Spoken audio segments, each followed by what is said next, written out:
Thank you, Chair Kimbell.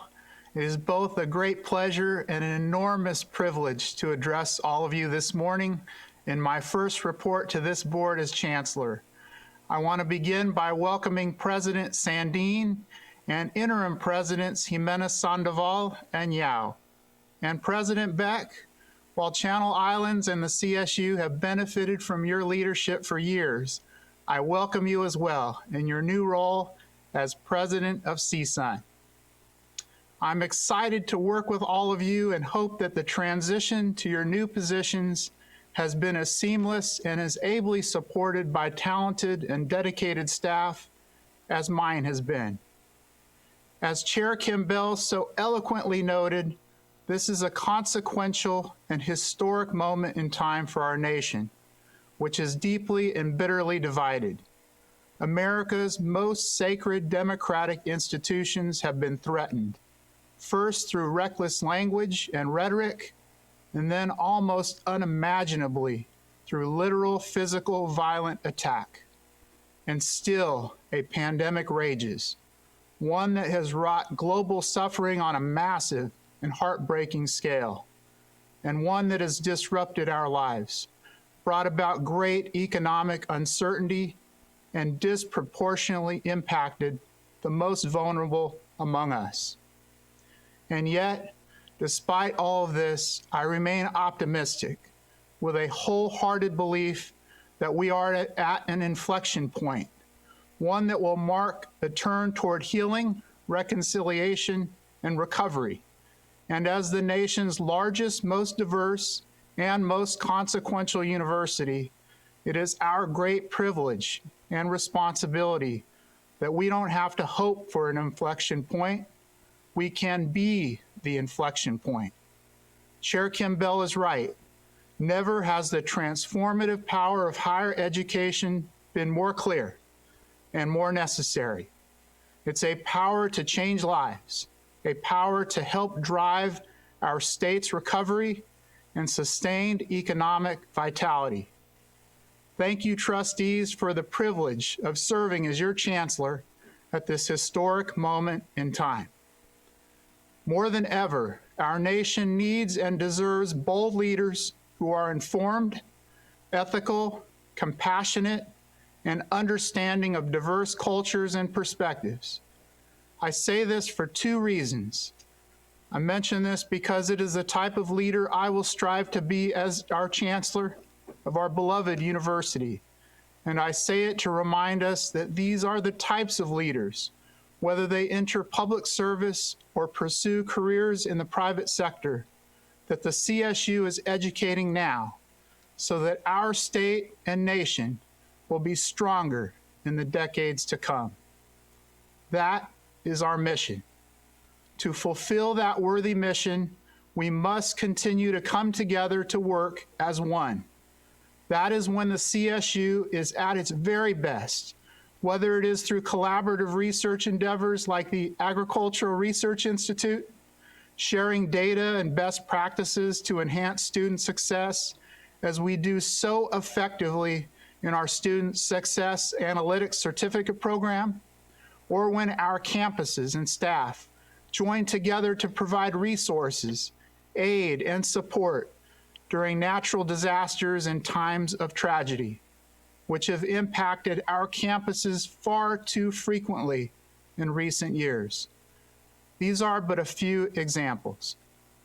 One way I can help the CSU leverage our great power as a system is simply to listen. I assure you that as Chancellor, I will listen to and respect diverse perspectives before making significant decisions.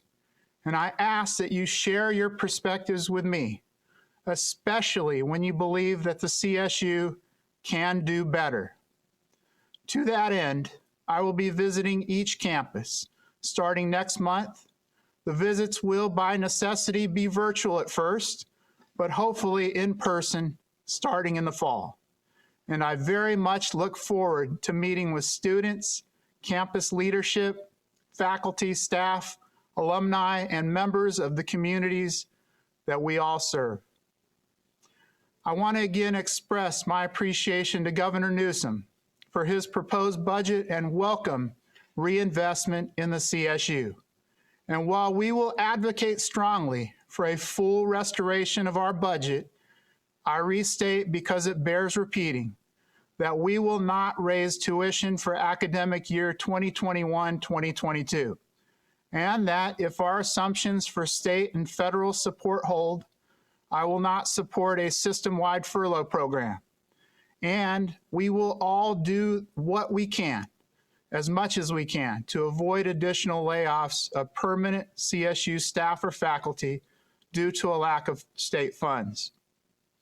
With the state's reinvestment, we will, after covering our mandatory costs, prioritize our flagship student success effort, Graduation Initiative 2025, which has produced record high graduation rates for CSU students from all backgrounds.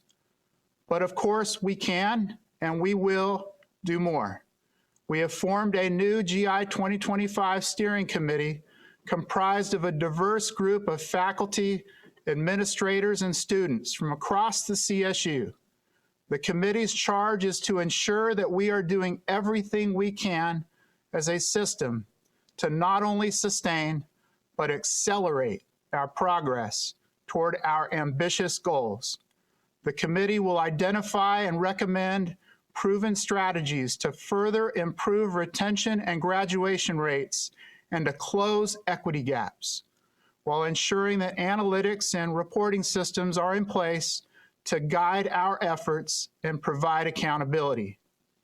Complementing the steering committee's work, our academic and student affairs team has recently developed a predictive modeling tool that accurately projects each campus's progress toward closing equity gaps for low-income students and students of color. Those projections will soon be provided to each campus, along with 3 tailored strategies to assist them with eliminating those gaps.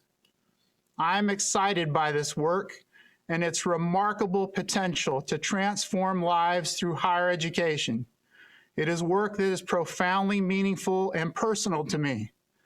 As many of you may know, my great-grandfather came to the United States from Mexico almost a century ago to help build California's railroad. He and his family lived in tents as they traveled up and down the state. My grandfather, who raised me along with my mother and grandmother, remembered that experience vividly and frequently told me stories of those times when I was a boy. My family eventually settled in a small agricultural town called Hanford in the San Joaquin Valley.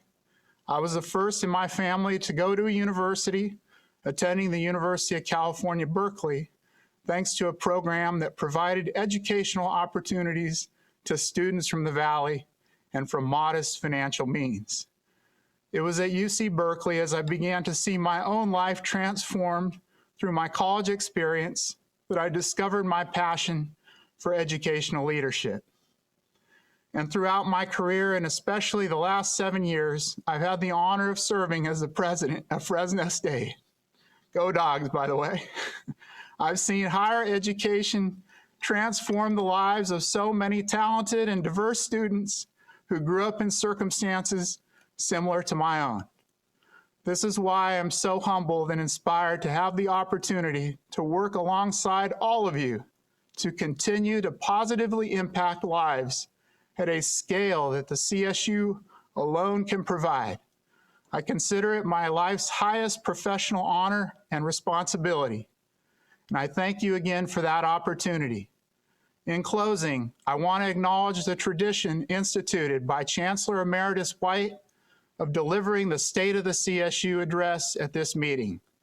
I plan to continue that tradition, but believe it is appropriate for me to defer those remarks until I'm a few more months into my tenure.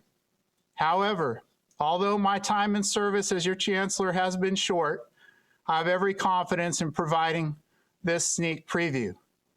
The state of the CSU is resilient, it is resolute, it is strong, and it leaves us poised and ready to serve as an inflection point, helping to lead California and the nation to and through a period of healing, recovery, reconciliation, and greater understanding as we continue to graduate talented, ethical, and compassionate future leaders and drive our Golden State toward a bright and prosperous future. Chair Kim Bell, that concludes my report. Thank you, Chancellor Castro. We will now